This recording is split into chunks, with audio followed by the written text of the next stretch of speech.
How I mapped out my financial milestones to 70 is something I've been working on for years, and today I'm going to share exactly how I did it.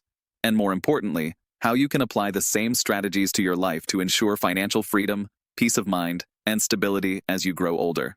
So, stick with me till the end, because I'm going to give you some powerful insights that will make you rethink how you approach your own financial journey. Trust me, you'll want to hear the strategy that changed everything for me. First, let's talk about setting long-term goals. The kind of goals you're planning for when you're 50, 60, and even 70. The big mistake people make is thinking they have all the time in the world and that they'll just figure it out later. But here's the thing, I didn't do that. I mapped out exactly what I needed by 70, not just in terms of money, but in terms of lifestyle, health, and security. I built a financial milestone roadmap based on the life I wanted, and I started working towards it early.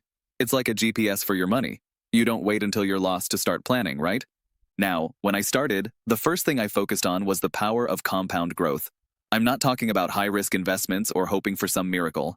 I mean really understanding the effect of time on your money.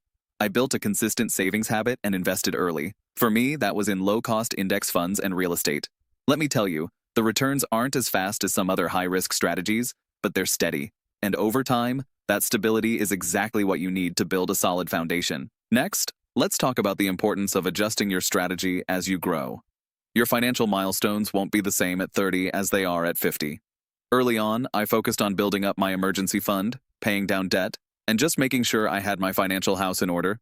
But by the time I hit 40, I started focusing on more than just saving. That's when I really looked at diversifying my portfolio, and I recommend you do the same. Look at things like real estate, stocks, bonds, even owning a business if it aligns with your goals. And do this early, before you get too comfortable and complacent. Let's not forget the impact of taxes. A lot of people overlook how taxes eat away at their savings, but when you're planning for long-term milestones, you need to be aware of how they can affect your strategy.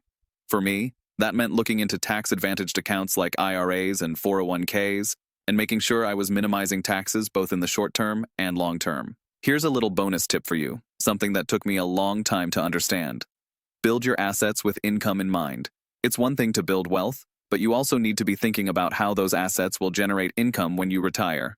This is why I focused on things like rental properties, dividend-paying stocks, and a solid pension plan.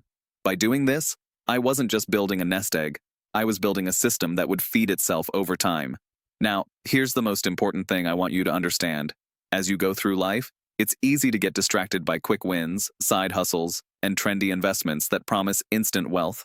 But those will come and go. What you really need is a strategy that's rooted in long-term growth.